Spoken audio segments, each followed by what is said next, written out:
sustainability and circularity. And just before we get going, I would like to acknowledge the land that I am on here today, which is in Toronto, which is the traditional territory of many nations, including the Mississaugas of the Credit, the Anishinaabe, the Chippewa, the Haudenosaunee, and the Wendat peoples, and is now home to many diverse peoples. So just a couple of matters of business before we get started. For those of you who are new to the Wear webinar series, welcome. We do encourage you to pose questions to our speakers by using the Q&A function at the bottom of the screen. Please just keep comments and things like that in the chat.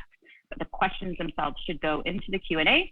And then we also have an upvote function on. So basically, if you see a question come in that you like, that you wanted to ask as well, just simply like that question. And what happens is it bumps it up to the top of the queue.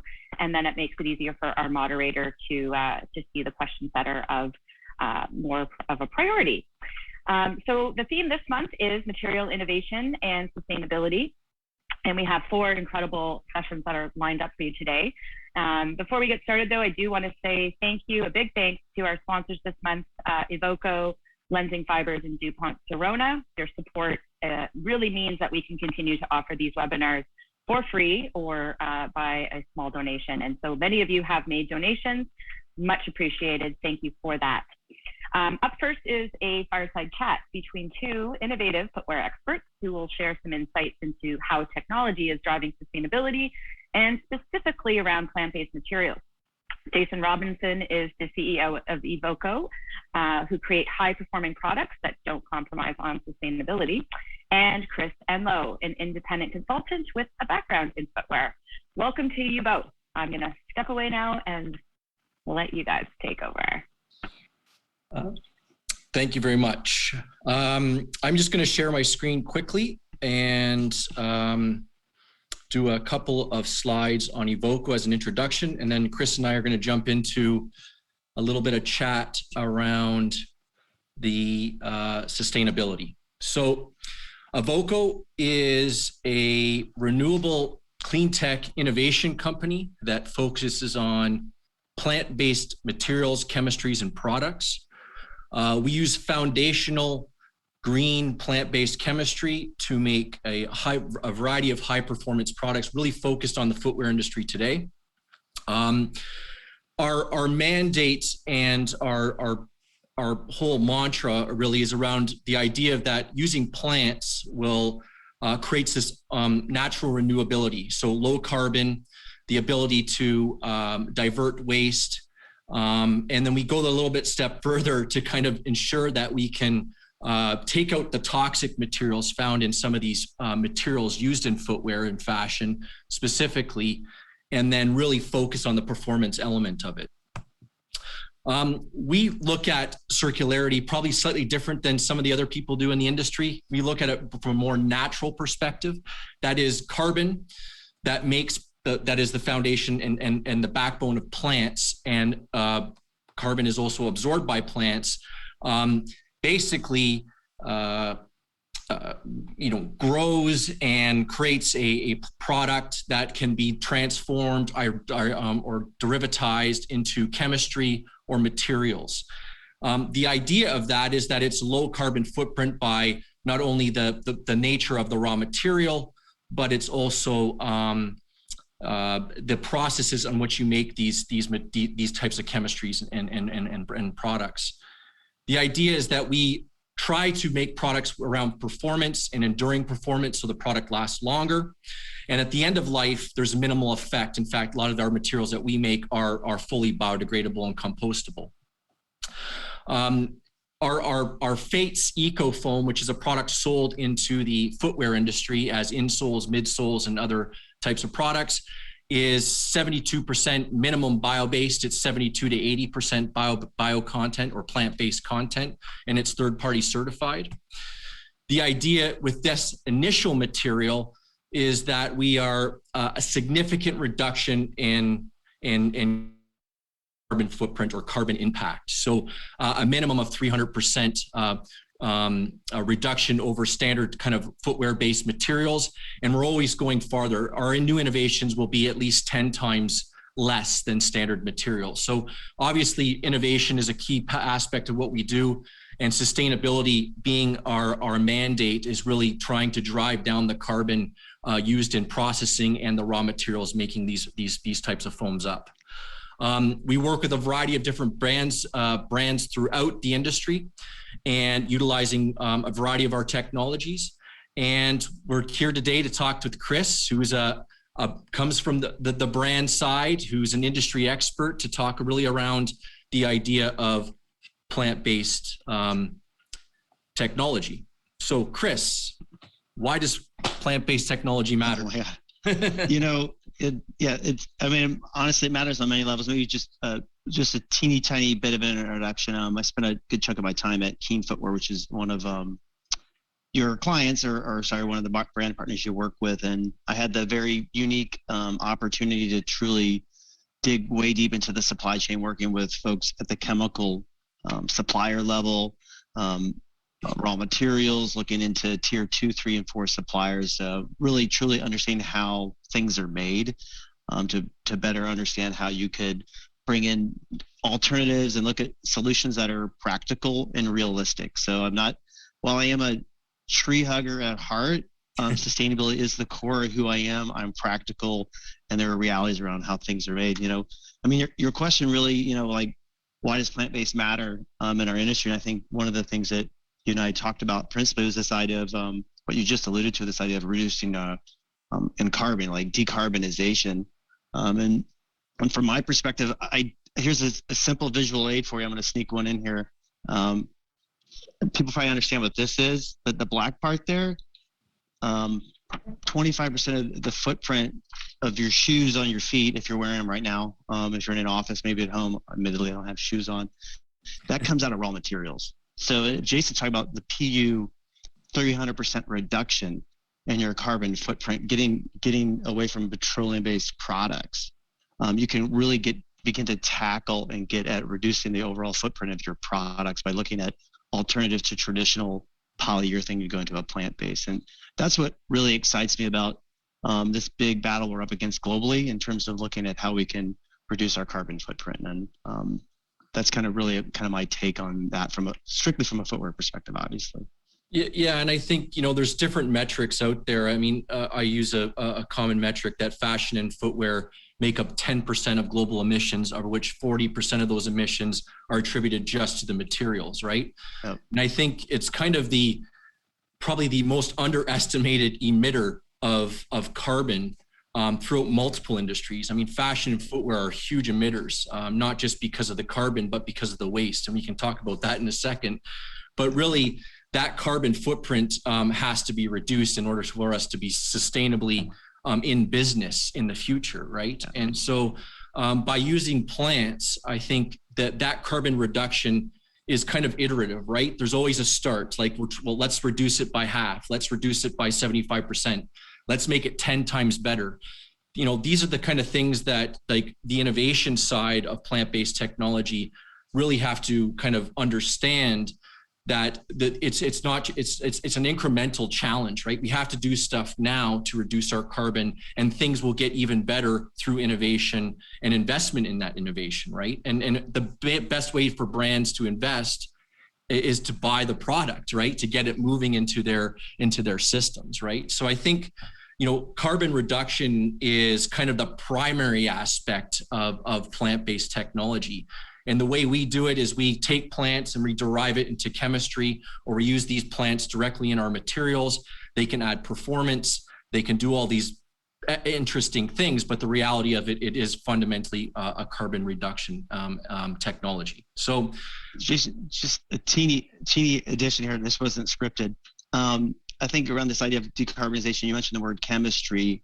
I'm not a chemist, not a chemical management expert, but again, it's in our products. It's in the things you make. You need chemistry. And I think another interesting thing about this technology that Jason's offering, there's several companies out there that are in this same plant-based space, is they're looking at creating something that's not polyurethane, something that's completely different, but still meeting those same performance attributes. and in the process completely eliminating entire classifications of chemistry that we've been fighting to reduce or restrict through EU REACH. And those are a part of decarbonization as well too. Don't want to get too sidetracked, but I think holistically there's a lot of opportunities when you evolve and look at your raw material sources. Yeah, and I think that you unpack that when you know, it's kind of like the toxic elements of the petrochemical industry, not just the carbon emission, but the toxic elements around that. But kind of focusing on the plant side, I mean, one of the interesting things that I find about plant-based technologies is just the scalability of it, right? You're up against the petrochemical oil fossil fuel monopoly, right?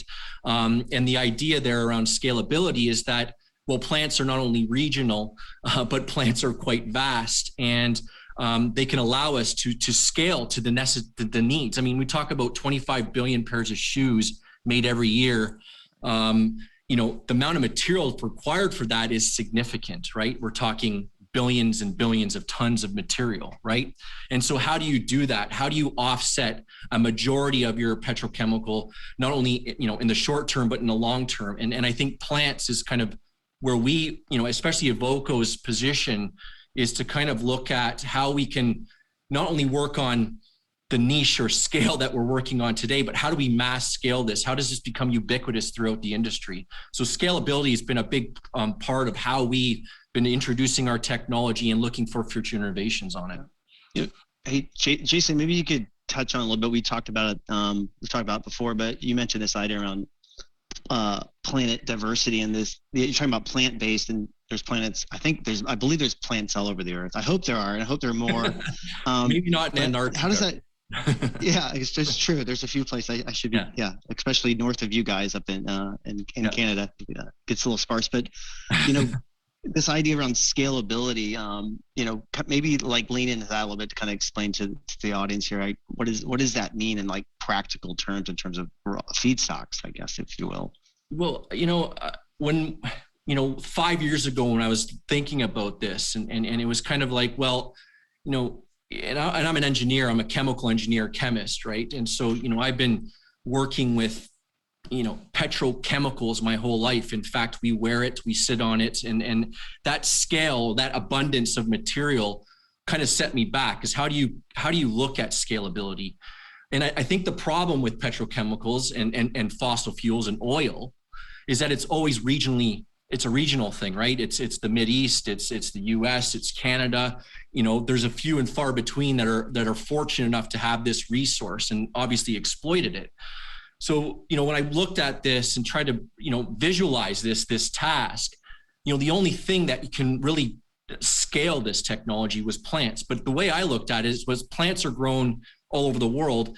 Plants give us different types of technology. Plants give us oil. Plants give us food, right? That's the primary source, but they also give us oil. They give us material. They give us fiber.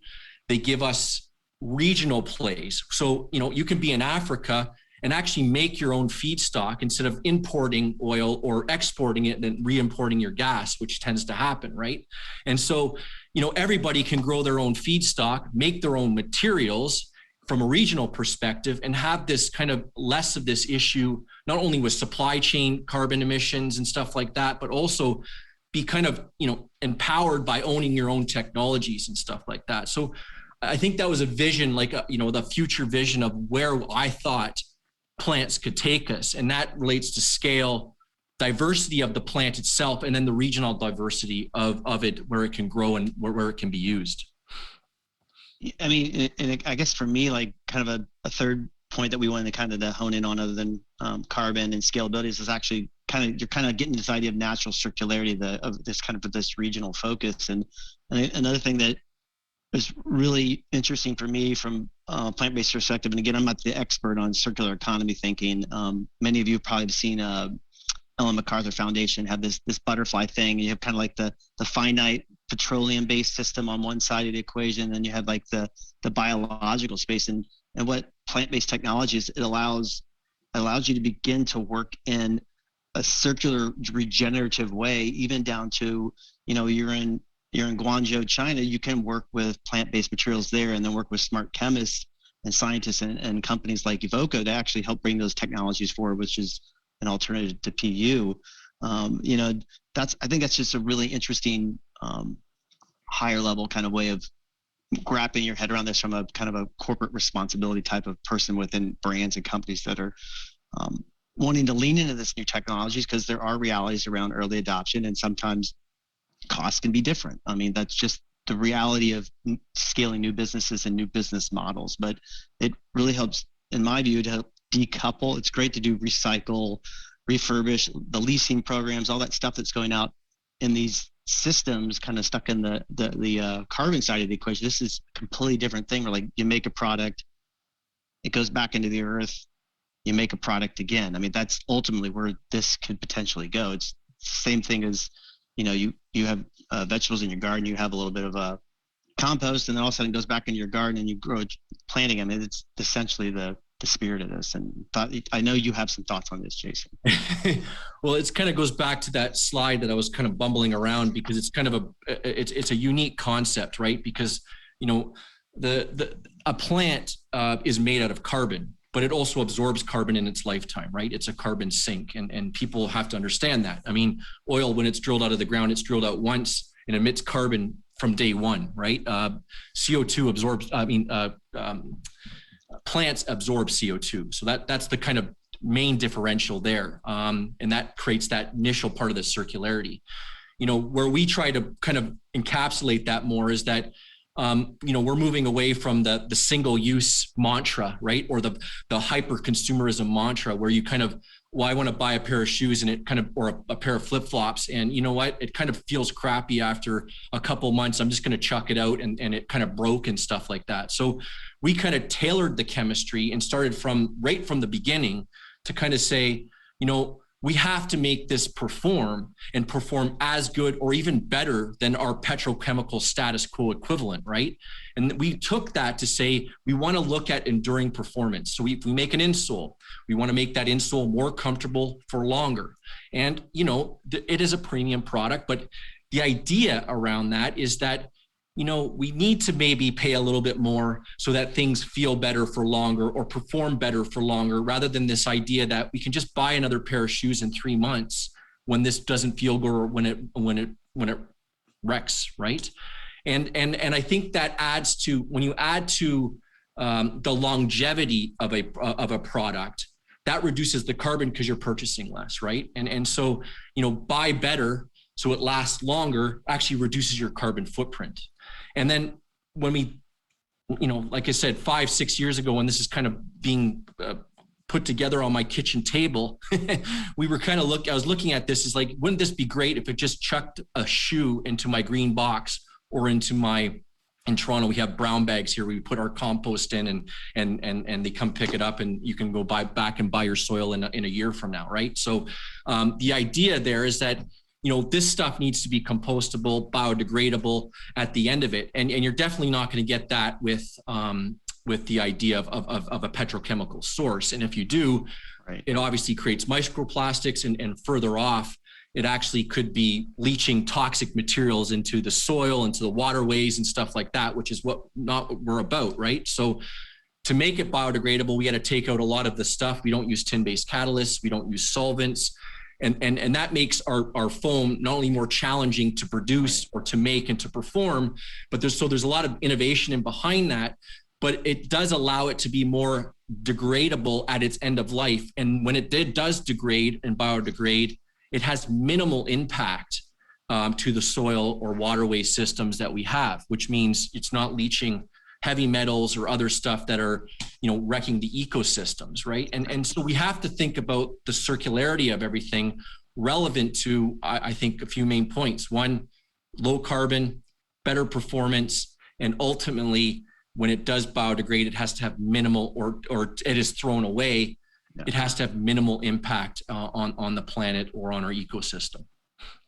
Yeah, just and kind of a note on that circularity piece that just comes to mind as you're talking, Jason, that really kind of encapsulate it for me is kind of really what we've been talking about, is this idea like plant-based is really kind of on the front and can help you kind of reduce your footprint going into your products. But then at the end of life, that's just the reality. I mean, I don't know who's on the phone, but like, I dream of the day when maybe your kids, Jason, it's not that far off. They're going to go, Dad, what's a landfill, right? Like, Right. I hope that word no longer exists on planet Earth, because we're just at that tipping point as a society, and not to go down a doomsday scenario here. We're just at that tipping point where we have to rethink the use of products and services and look at modern different technologies to help us get those same performance attributes we want out of our products. And I think this is a good example of a company that I've personally been able to work with through my experience at Keen over the years, to help us find some great solutions. You know, are they scalable? They are. It just takes time. But I think that's going to quickly change.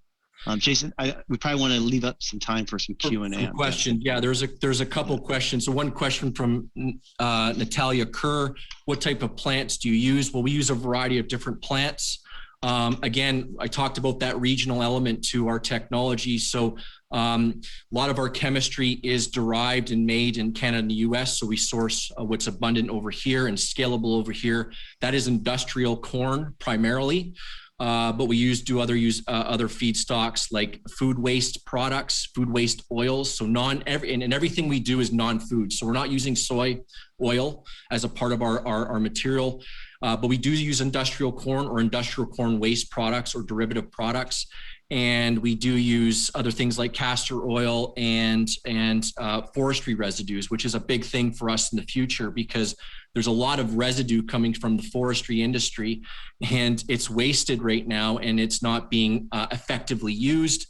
We've got some patents and some new innovations around that.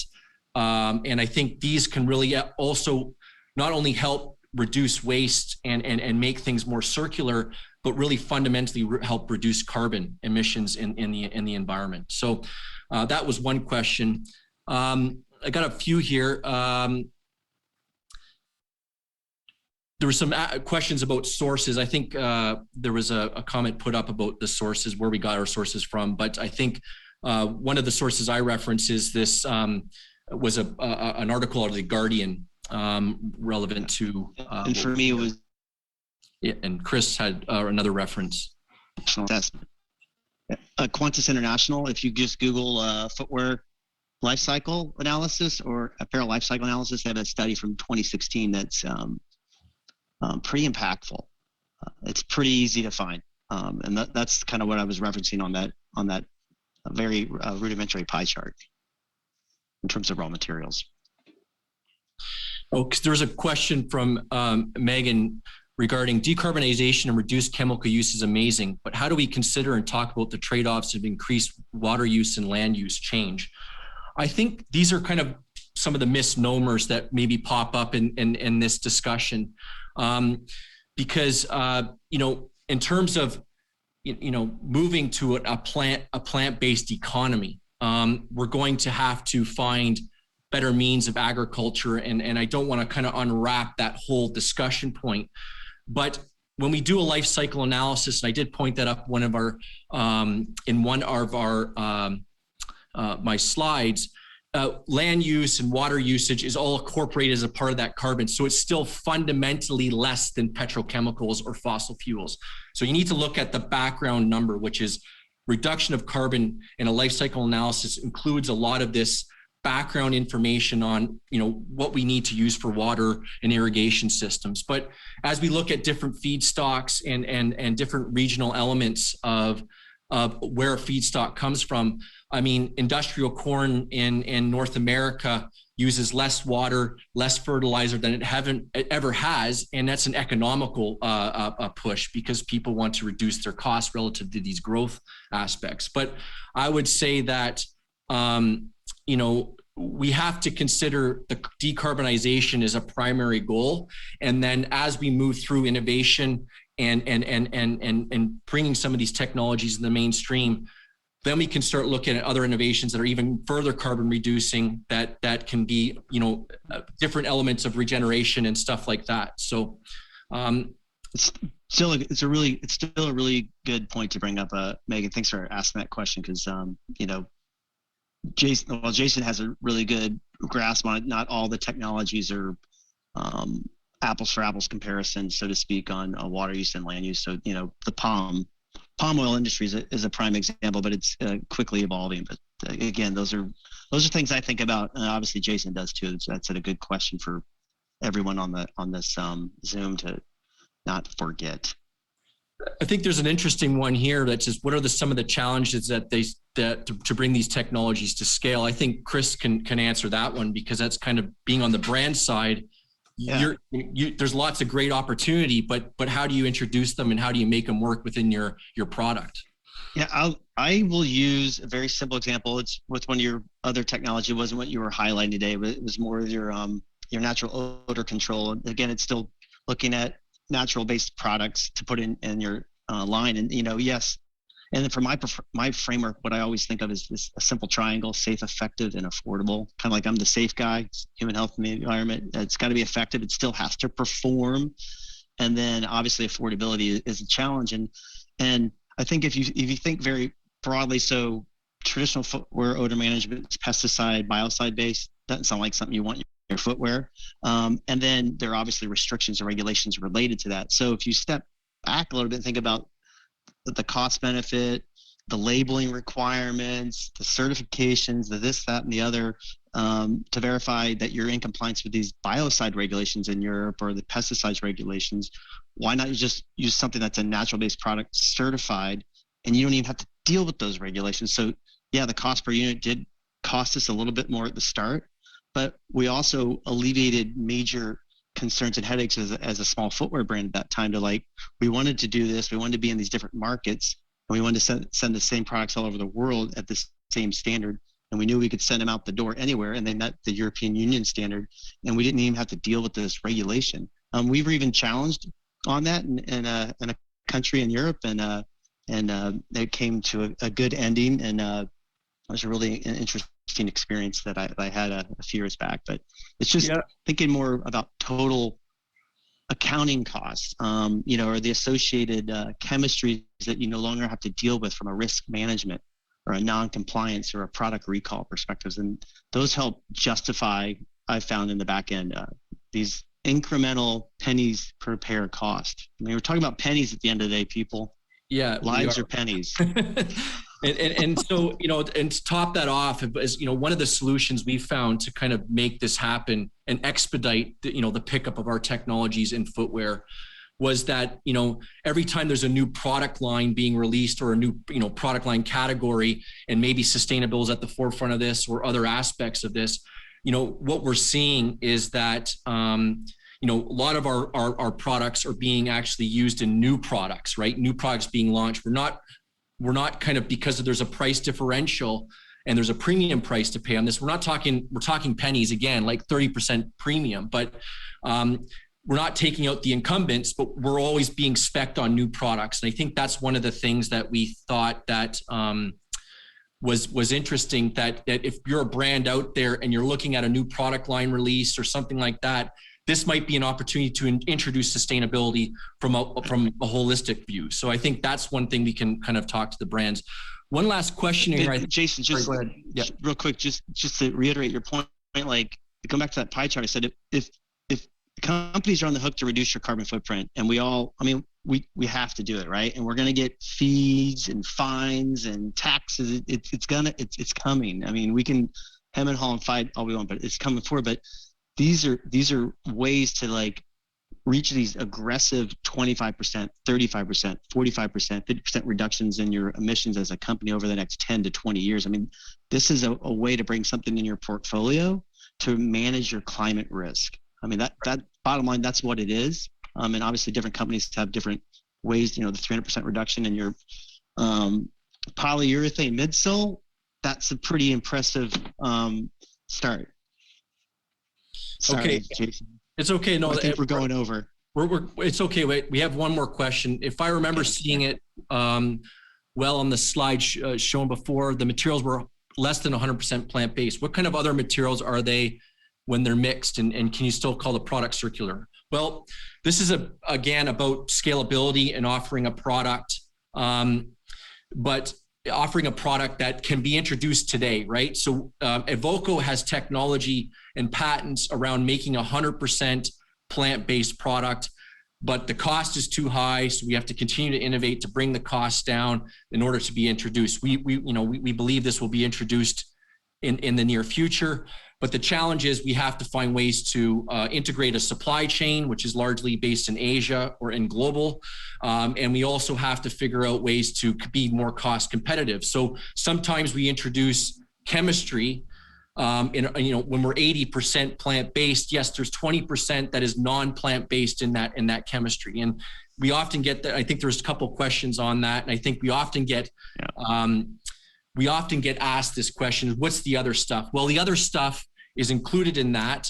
It reacts to make a foam. It is still circular. It still biodegrades and becomes an inert product. But the other 80% is what you have to focus on, because that's the material that contains a lot of these heavy metals and other things that can kind of leach out into the environment. So, we have an array of products that have different levels of performance, different levels of biodegradability, and different levels of plant-based content, all different relative to the application, the product, and the price point people want to play at. So when I saw a couple of questions in there relative to this, and I think when you look at this, I'm a chemist, and sometimes I get bogged down into the detail of the technicality of this whole thing.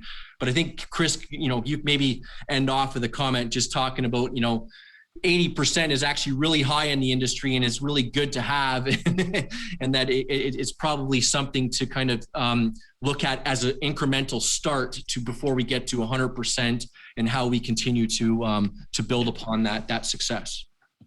I think, Jason, you and I could talk for another hour. It looks like Kelly and I'm sure we could all popped listen in. to you for another Happy hour. to follow up offline with people. You can share my contact information. Awesome. I was just going to say that maybe for any of the questions that remain, you can reach out probably on LinkedIn and try Jason and Chris there. So thank you both so much for sharing your insight and your expertise, and it was a really fantastic discussion. Also, some really great questions from the audience, so thanks. And thanks again, Jason, for sponsoring, and to Evoco for sponsoring this session. I did forget to mention earlier, though, that we are also now working with South Pole to offset our webinar series. So you can learn more about it at the link that's popped into the chat there. We wrote a blog post about it if you're curious. But we do have to wrap it up, because we have a second session now that's in 10 minutes. So just enough time for a short bio break. For many of you who are returning, we will see you then. Thanks again to both of you so much. And we'll be sharing the recording with everybody too. So if you had to duck out earlier, that's no problem at all. Thank you. Okay. Thanks, everybody. Thank you. Thanks so much. It was great to participate today. Yeah.